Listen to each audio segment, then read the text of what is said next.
Bom dia, pessoal. Boa tarde, boa noite. Vamos continuar com a nossa disciplina de silvicultura na forma EAD.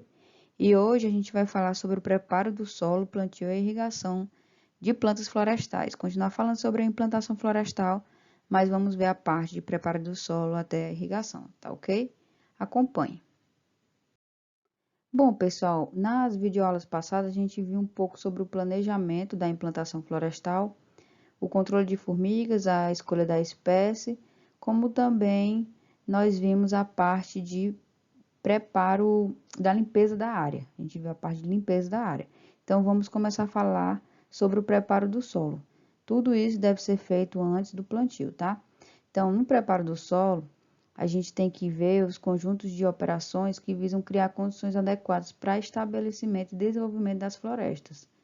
No caso, esse preparo do solo, ele pode ser manual ou pode ser mecanizado. Alguma atividade que realiza a movimentação das partículas de solo visando atender a algum objetivo técnico, econômico e ou ambiental é esse preparo do solo. No caso, ele visa a melhoria das condições físicas do solo. Lembra lá das condições físicas do solo? Textura do solo, a densidade do solo. Tudo isso engloba a parte física. A diminuição da compactação, exatamente por conta desse preparo, eliminação de plantas indesejáveis e menor incidência também dessas plantas, promovendo o armazenamento de água no solo, principalmente naqueles solos arenosos que tem mais difícil retenção de água, eliminar camadas compactadas, utilizando máquinas mais de forma correta. É nessa etapa que também se incorpora o calcário, fertilizantes e restos de culturas. Então, deve fazer o nivelamento do solo, facilitando atividades posteriores de plantio, traços culturais e a colheita. Quando o relevo ele é muito inclinado, pessoal, deve-se evitar ao máximo a retirada da cobertura vegetal existente para prevenir o surgimento dessas erosões que acontecem. Então, desta forma, a alternativa viável para o reflorestamento de eucalipto, como por exemplo, a mais plantada aqui no Brasil, é o plantio em covas. Quando a área ainda permitir o trabalho de máquinas agrícolas, as covas elas podem ser feitas por meio de broca acoplada a uma tomada de força do trator. Essa cova ela não deve ter dimensões inferiores a 30 por 30 por 30 centímetros, tá ok? Então, caso não seja possível a abertura mecânica dessas covas, estas podem ser feitas manualmente com o auxílio de cavadores. Já no relevo plano, em áreas desse de relevo plano e com uma mata fechada ou uma mudança de árvores e arbustos, o preparo do solo deve se fazer por subsolagem. Vocês devem ter visto na disciplina de maquinaria, né? Em alguns casos, as plantas elas podem ser facilmente derrubadas e incorporadas ao solo simplesmente com o uso da grade aradora. Então, o preparo do solo ele pode ser feito de forma manual ou mecanizada. O preparo do solo ele facilita o desenvolvimento do sistema radicular das plantas, dessas plantas florestais, e o estabelecimento mais rápido da floresta, como pode ser visto aqui nessa figura, floresta com a boa silvicultura aplicada, e aqui é um sistema radicular de eucalipto, que ele na verdade, esse sistema radicular, ele alcança altas profundidades. O preparo do solo também diminui a possibilidade de tombamento de árvores, em que ocorre uma menor ocorrência de plantas estressadas e uma menor possibilidade de ataque de pragas e doenças. Então, quando você faz um preparo de solo de forma correta, evita tudo isso. Evita a incidência de pragas e doenças e facilita o desenvolvimento do sistema radicular. Vamos falar então sobre o preparo do solo de forma manual. Em áreas de topografia acidentada, como eu já disse anteriormente, as áreas sujeitas à erosão, tem que fazer uma abertura de cova de 30 por 30 por 30 centímetros, no caso de forma manual.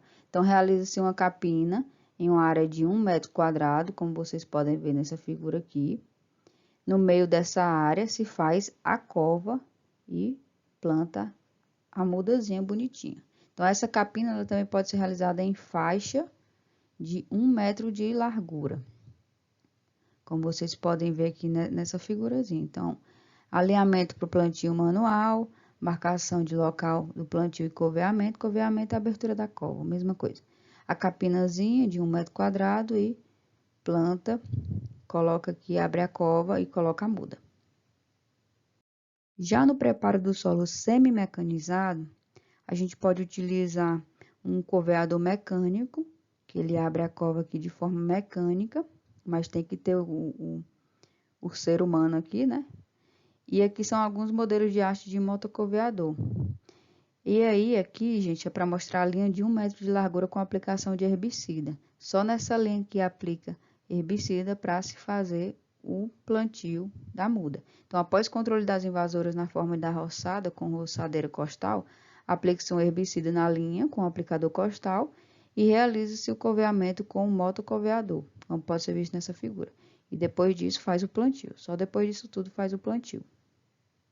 Ainda no preparo do solo semi-mecanizado, a gente pode ver aqui que em algumas áreas a aração pode ser utilizada com a tração animal. Ela é muito viável. Aqui nessa figura dá para observar a aração com tração animal em área rural, no Rio Grande do Sul. Aqui a grade de discos, sendo que é feita por uma tração animal, destorrando a linha que você vai fazer o plantio. A gradagem, né? Niveladora na linha de plantio para também fazer o destorramento e só depois o plantio manual.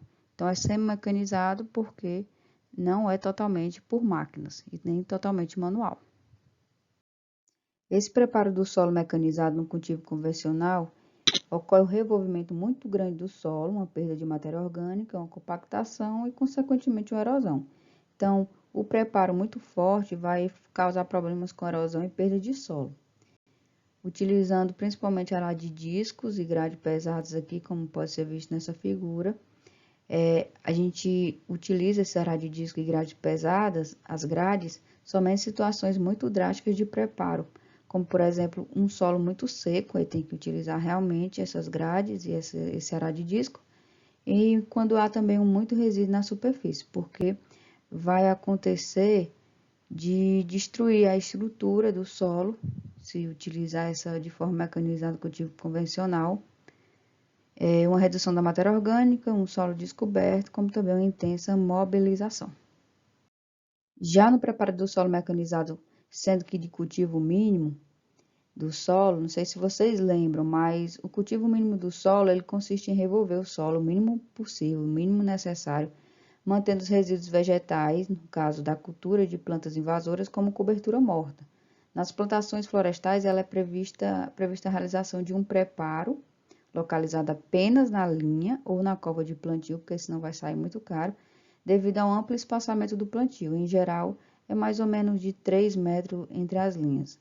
Mas eu vou mostrar para vocês o espaçamento, assim, mais ou menos utilizado das espécies florestais.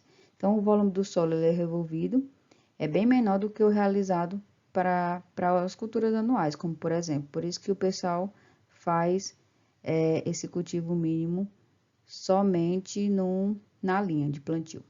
Geralmente utiliza-se escarificadores ou subsoladores, como aqui pode ser visto nessa figura. A manutenção também deve ser feita dos resíduos na área. Quais são as vantagens do cultivo mínimo? Mantém ou melhora as características físicas do solo, reduz as perdas de nutrientes do ecossistema, exatamente por conta dessa palhada também que deixa, e também não fica grades pesadas, utilizando máquinas pesadas para compactar o solo. Mantém ou eleva a fertilidade, a atividade biológica do solo, como também reduz a infestação de plantas invasoras. Então, o cultivo mínimo é ótimo para ser feito na implantação florestal, no preparo do solo mecanizado. Para a correção do solo, ela deve ser realizada com base na análise química do solo, como sempre, né? Na necessidade da cultura, vai depender de se você está plantando pinos, magno africano, eucalipto. A aplicação ela deve ser uniforme e incorporação no solo. E o preparo do solo, como também no plantio, na mesma operação, a correção do solo também pode ser mecanizada ou manual. De forma mecanizada, a aplicação de fosfato ou adubo NPK na mesma operação de plantio, pode ser feito junto com o plantio. Então, a correção do solo. Aqui, como vocês podem ver nessa figura, aplicando calagem, calcário de forma manual e aqui com máquinas, de forma mecanizada. A escolha do espaçamento também é um ponto bem importante na hora de fazer a implantação florestal. Esse espaçamento deve propiciar a cada planta uma área suficiente para o desenvolvimento do sistema radicular e aéreo. E, gente, só para lembrar aqui que em solos arenosos, devido ao maior estresse hídrico, o espaçamento ele deve ser maior. Então, se vocês forem plantar em solos arenosos, que no Piauí tem muito solo arenoso, como também no Ceará, deve-se plantar espaçamentos maiores. Quais são os fatores determinantes do espaçamento? A gente tem que ver qual que é a espécie que a gente vai plantar, o ritmo de crescimento dela, se o ritmo de crescimento é lento, se ele é mais acelerado, o sistema radicular se é mais profundo, qual o produto final desejado? Você quer lenha? Você quer a tora? Quer grandes dimensões? Quer vender para o mercado moveleiro? Tem que ver o mercado, se existe mercado para qual produto. Então, tem que ver, como eu já disse, o hábito de crescimento da espécie, a finalidade da plantação, a qualidade e o volume esperado da madeira, a fertilidade do solo, os riscos de erosões, como também o número de cortes previstos até o final da colheita. Nessa tabela, vocês podem observar os principais espaçamentos utilizados. No caso aqui, 2x2, 3x2, 3x3, 4x3. Vocês podem observar aqui que nos espaçamentos maiores, 3x3, 4x3, é mais para o uso de tora. Então, no caso, aquelas plantas que têm um diâmetro maior de tora. Já nesses espaçamentos menores, 2x2, 2,5x2, é mais para lenha, celulose. Então, espécies que eu posso citar aqui, 2x2 para lenha, eucaliptus e bracatinga. Aqui, 2,5x2, eucalipto e acácia. Já aqui, 4x3, que a gente, no caso, que tem o uso de tora, pode utilizar eucalipto, pinus, araucária, louro pardo, entre outras espécies nativas. Tá ok? Então, aqui só para mostrar para vocês que o espaçamento que você vai plantar vai depender da finalidade do mercado que você quer. Se quer lenha, ou se quer tora, ou se quer celulose, carvão, aglomerado. Isso é muito importante. Essa tabelinha aqui é bem interessante, que está mostrando os valores de diâmetro, altura média da acácia negra, que é uma planta florestal. E aí, gente, aqui no espaçamento de 1 por 1, vocês podem ver aqui, ó, logo no comecinho.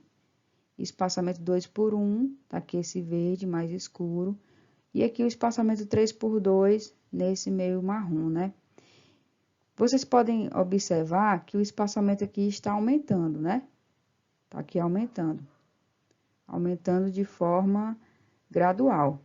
Então, o que é que a gente pode resumir, olhando esse gráfico?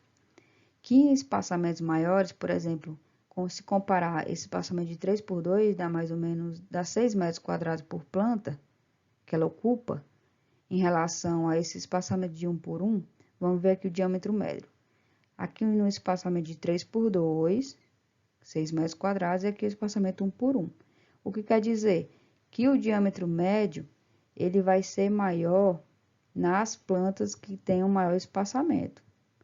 A altura total do mesmo jeito. As plantas elas vão ser maiores quando o espaçamento é maior, comparado ao espaçamento aqui de 1 por 1 ou de 2 por 1. Já aqui nessa tabelinha, a produção total em tonelada por hectare em função do espaçamento do plantio para o eucalipto. Olha aqui, nesse espaçamento de 3 por 2, 3 por 3, 3 por 4, 3 por 5, vocês podem observar que nesses espaçamentos menores, 3 por 2 é o quê? 6 metros quadrados. 3 por 5, 15 metros quadrados. Então, à medida que você aumenta o espaçamento, deixa uma planta mais espaçada que a outra, a produção total ela diminui. Já é ao contrário, né?